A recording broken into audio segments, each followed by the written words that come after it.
اچھا یہ بھی یاد رکھنا، جب کوئی روتا ہے نا تو حضور اس کو اور تڑپاتے ہیں تاکہ آگ اور بڑھے اور بڑھے اور بڑھے۔ ایک دن روتے روتے آنکھ لگی تو کیا دیکھا، اللہ کے رسول خواب میں تشریف لائے، حضور کی آمد ہوئی، آقا کی آمد، آمد بھی سرکار کی آمد، حضور کی آمد ہوئی تو حضور نے کہا بلال کیا بات ہے، تم ہم سے ناراض ہو؟ بلال، اس کو عارف رومی نے، علامہ جلال الدین رومی نے مثنوی میں بہت تفصیل سے لکھا ہے، جس کو میں بہت شارٹ میں پیش کر رہا ہوں۔ بلال ہم سے ناراض ہو؟ بلال قدموں سے لپٹ گئے اور لپٹ کے کہنے لگے یا رسول اللہ، آپ سے ناراض ہونا تو کفر ہے، کوئی آپ سے کیسے ناراض ہو سکتا ہے؟ کہا کیا تمہیں میری یاد نہیں آتی بلال؟ بلال تو میری حضور ہر وقت تو آپ کی یاد آتی ہے۔ سرکار فرماتے پھر تم مدینہ کیوں چھوڑ دیے، تم مدینے کیوں نہیں آتے؟ بلال مدینے آؤ نا، بلال مدینے آؤ، ہم سے ملو۔ ایک بات یاد رکھنا، یہ میرے دل کی بات ہے، حضور یوں ہی کسی کو یاد نہیں آتے۔ کسی بہت بڑے صوفی قلندر نے کہا تھا پہلے حضور ہمیں یاد کرتے ہیں پھر حضور ہمیں یاد آتے ہیں، پہلے حضور ہمیں یاد کرتے ہیں پھر ہمیں حضور، آج ہمارا ذکر ہوا ہوگا،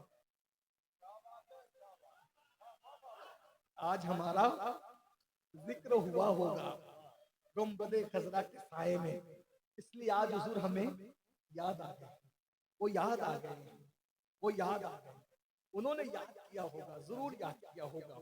اور ہم کتنے خوش نصیب ہیں کہ وہ ہمیں پیدا ہونے سے پہلے یاد کرتے رب اپنی امتی کہہ کر، تو وہ ہمیں کیوں نہ یاد کریں۔ بلال نے کہا بلال مدینے آؤ، مدینے آؤ، ملاقات کرو۔ بلال آنکھ کھلی، پورا گھر معطر تھا، خوشبو سے معطر تھا، بلال تڑپ گئے، اونٹنی لی، کسی کو کوئی اطلاع نہیں کی اور اونٹنی لے کر دوڑا دی مدینہ منورہ کی سمت۔ میرے الفاظ کے جامع میں علامہ ارشد القادری کی تحریر کا سہارا لیتے ہوئے عرض کروں، جب بلال مدینہ منورہ جا رہے ہوں گے تو بلال کے تصورات اور تخیلات میں کیا کیا آتا ہوگا۔ ارے ہم جیسے گنہگار 1450 سال کے بعد پیدا ہوئے، جیسے جیسے مدینہ منورہ قریب آتا ہے دل کی دھڑکنیں تیز ہوتی جاتی ہے، جیسے جیسے گنبد خضرا قریب آتا ہے ہم اپنے آپے میں نہیں رہتے۔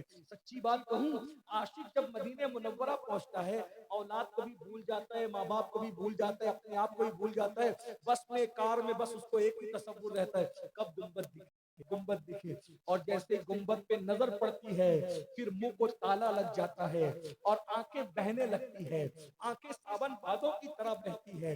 اللہ اکبر، جب گنبد خضرا پر پہلی نظر پڑتی ہے تو دل کہتا ہے میں بے سہارا نہیں ہوں، میں بے بس نہیں ہوں، میں بے بس نہیں ہوں، کوئی میرا ہے۔ ارے اتنا بڑا سہارا میرا ہے، اب مجھے کس سہارے کی ضرورت ہے۔ اللہ اکبر، ذرا غور تو کریں، ہمارا سہارے سے بڑا سہارا کس کا ہو سکتا ہے مسلمانوں؟ تو جب میری آپ کی کیفیت یہ ہے اللہ اللہ، تو بلال کی کیا کیفیت ہوگی، بلال کے ساتھ کیا محبتیں تھی، بلال کے ساتھ کیا پیار تھا۔ یہ بھی جملہ دل پہ لکھ لو، ہم کروڑوں امتی مل کر ایک آقا سے جتنا پیار نہیں کرتے، ایک آقا ہم سب سے زیادہ ہم سے پیار کرتے ہیں۔ کروڑوں امتی مل کر جتنا پیار نہیں کر پاتے، اس سے زیادہ تنہا آقا ہم سب سے پیار کرتے ہیں۔ وہ ہمارے قدموں کی آہٹیں بھی جانتے ہیں، وہ ہمارے چہروں کے خط و خال بھی جانتے ہیں، وہ ہمارا نام بھی جانتے ہیں، ہمارے باپ کا نام بھی جانتے ہیں، ہمارا علاقہ بھی جانتے ہیں، خطہ بھی جانتے ہیں، قبیلہ بھی جانتے ہیں، حسب نسب بھی جانتے ہیں۔ ہمارے پیر میں کانٹا چبھتا ہے، ہمیں بعد میں درد ہوتا ہے، پہلے یہ درد گنبد خضرا کے مکین کو ہوتا ہے، کیونکہ قرآن کہتا ہے لقد جاءکم رسول من انفسکم عزیز علیہ ما عنتم حریص علیکم بالمؤمنین رؤوف الرحیم۔ اسی لیے تو کہا گیا کسی مومن کو مت تڑپانا، کیونکہ مومن بعد میں تڑپتا ہے، گنبد خضرا کا مکین پہلے بے چین ہو جاتا ہے۔ اسی لیے میرے امام اعلیٰ حضرت کہا کرتے تھے کہ سنی کو بے وقوف بھی مت کہا کرو، تو سنی کو بے وقوف کہو گے اس کا دل دکھے گا، اس سے پہلے مدینے کے تاجدار کا دل دکھے گا۔ اس لیے کسی کو بے وقوف کہہ کے بھی اس کا دل مت دکھاؤ۔ حضور ہم سے قریب ہے، جان سے زیادہ قریب ہے، لیکن بلال تو پھر بلال تھے، بلال جب قریب آتے ہوں گے مدینہ منورہ کے تو بلال پہ تو بڑی شفقتیں تھی. بلال کو کبھی اپنے ہاتھوں سے لقمہ بھی کھلایا, بلال کے سر پہ کبھی ہاتھ بھی پھیرا. بلال حضور کی ظاہری حیات میں بکریاں حضور کی کبھی دوتے ہیں, کبھی اونٹوں کو سہلاتے ہیں, کبھی بلال اللہ اکبر پیدل جا رہے ہوتے اپنی غربت کی وجہ سے تو رسول اللہ بلال کو پیدل دیکھتے ہیں, کہتے ہیں بلال تو پیدل ہے, چل آ میری سواری پہ بیٹھ جا. تو رسول اللہ بلال کو اپنی سواری پہ بٹھاتے تھے, کتنی شفقت کرتے تھے غلام پر. بلال کہتے جب حضور مجھے اپنی سواری پہ بٹھاتے تھے نا تو میں اپنا سینہ حضور کی پیٹھ سے لگا دیتا تھا, ابھی تک مجھے وہ ٹھنڈک محسوس ہوتی ہے. بلال کو کتنی باتیں یاد آتی ہوگی, کتنا یاد آتا ہوگا. بہرحال اسی عشق و مستی کے ماحول میں بلال حبشی مدینے کی فضاؤں میں پہنچ گئے, اور جب پہنچے مسجد نبوی کے سامنے اونٹنی بٹھائی, جو نظر آیا حضور کہاں ہے, کدھر ہے حضور, کہاں ہے حضور. سینے سے لگ کر کے کہا بلال ہمارے زخموں کو پھر تم تازہ کرتے ہو, بھرے ہوئے زخموں کو پھر ہرا کرتے ہو. بلال تمہیں پتہ نہیں حضور پردہ فرما گئے. پھر آگے بڑھے, کہاں ہے حضور. بلال حضور پردہ فرما گئے نا. پھر آگے بڑھے, کہاں ہے حضور. بلال حضور پردہ. کسی عاشق نے کہا جیسی بولی ویسا جواب, بلال وہ ہے حضور. دیکھ بلال وہ ہے حضور. مزار رسول کی طرف بلال کو دکھا, وہ حضور ہے, آرام فرما. بلال حضور کے مزار انور سے لپٹ گئے ہوں گے, لپٹ لپٹ کے کہتے ہوں گے یا رسول اللہ بلایا تھا پھر پردہ کر لیا, بلایا تھا پھر حجاب کر لیا, بلایا تھا پھر پردے ڈال دیے. حضور پردہ اٹھائے نا. اگر 14ویں صدی میں کی زبان میں کہا جائے تو یوں کہا جا سکتا ہے, اٹھا دو پردہ دکھا دو چہرہ کہ نور باری حجاب میں ہے, زمانہ تاریخ میں رہا ہے کہ مہر کب سے نقاب میں ہے. بلال نے یہ نہیں کہا تھا, میں کہہ رہا ہوں, میں کہہ رہا ہوں. کیوں؟ کیونکہ بلال بریلوی نہیں تھے, احمد رضا بلالی تھے. احمد رضا بلالی. بلال کو بریلوی کہنے کی بجائے مجھے امام احمد رضا کو بلالی کہنا چاہیے, اس سے قد امام احمد رضا بہت بلند ہو جائے گا. اس لیے کہ امام احمد رضا نے بلال سے عشق سیکھا ہے, امام نے بلال سے عشق سیکھا ہے. میرے امام امام اہل سنت نے اپنے دور میں کہا تھا نا, اٹھا دو پردہ دکھا دو کہ نور باری حجاب, زمانہ تاریخ ہو رہا کہ میں کب سے نقاب. حضور علیہ الصلوۃ والتسلیم کی بارگاہ میں جو بھی عرض کیا ہوگا, ایسے میں کوہرام مچ گیا. مدینہ منورہ میں اہل مدینہ کہتے ہیں عاشق رسول بلال آ گئے, بلال آ گئے, بلال آ گئے, بلال آ گئے, بلال آ گئے. سب لوگ اپنے اپنے کام دام چھوڑ کے مسجد نبوی, حتیٰ یہاں تک کہاں گیا پردہ نشی خواتین ننھے ننھے بچوں کو لے کر مسجد نبوی. بچے اپنی ماؤں سے کہتے امی مؤذن رسول تو آ گیا, کیا آج امام الانبیاء بھی آئیں گے امامت کرانے کے لیے, حضور بھی آئیں گے. چیخیں نکل لوگوں پر. بلال کو دیکھ کر مدینہ منورہ کا پچھلا دور یاد آتا. کیا بہاریں تھی, لٹ گئی ساری بہار, ساری بہاریں لٹ گئی. اس لیے کہ آمنہ کے لال کا دیدار جو صحابہ کیا کرتے تھے وہ ختم ہو گیا. اللہ اکبر, اللہ اکبر. ایسے میں اذان کا وقت ہو, خلیفہ وقت امیر المومنین نے کہا بلال اذان, بلال اذان پڑھو. بلال نے کہا امیر المومنین مہنگی قیمت پر مجھے جو خریدا گیا تھا کیا آج اس کی قیمت مانگی جا رہی ہے؟ نہیں بلال, تمہیں تو خریدنے والے نے اللہ کے لیے خریدا تھا, آج تم سے قیمت کون طلب کر سکتا ہے؟ بس جو اذان حضور کو پسند تھی نا وہ اذان ہم سننا چاہتے ہیں. بلال نے کہا نہیں, میں اذان نہیں دے سکوں گا. کیوں؟ کیونکہ اذان دیتے وقت جب میں میرے آقا کا نام لیتا تھا تو اس وقت میں حضور کا چہرہ دیکھتا تھا, اب وہ چہرہ نہیں دکھے گا میں اذان نہیں دے سکتا. یہ رونا تھا بلال, یہ صحابہ کا عشق تھا, یہ ان کے آنسو تھے جو آج ہماری آنکھوں میں نہیں ہے. رونا سیکھو حضور کے قریب ہو جاؤ گے, رونا سیکھو حضور کا قرب پالو گے. کیا ہوا جب سب کہہ چکے بلال نے کہا میں اذان نہیں پڑھ سکتا کیونکہ وہ چہرہ میرے سامنے نہیں ہوگا، میں اذان نہیں دوں گا۔ عشق نے کہا اذان نہیں دوں گا۔ کسی نے کہا رکو، بلال کی کمزوری ہمیں پتہ ہے، یہ سب کی بات کاٹ دیں گے لیکن کن کی نہیں کاٹیں گے ہمیں پتہ ہے۔ جاؤ حجرہ سیدہ پہ جاؤ، در زہرا پہ جاؤ، در بطول پہ جاؤ اور شہزادوں کو لے آؤ۔ جب شہزادے کہیں گے نا حسنین کریمین تو اس وقت بلال ضرور اذان پڑھیں گے۔ شہزادے آئے، دونوں طرف سے ہاتھ پکڑا، چچا جان، او چچا بلال، جو اذان نانا کو سناتے تھے وہ ہمیں بھی سناؤ۔ دونوں کا رخ دیکھا، ایک سینے تک حضور کے مشابہ تھے، دوسرے سینے سے پیر تک تصویر مصطفیٰ نظر آ گئی۔ گال چومے، پیشانی چومی، سینے سے لگایا۔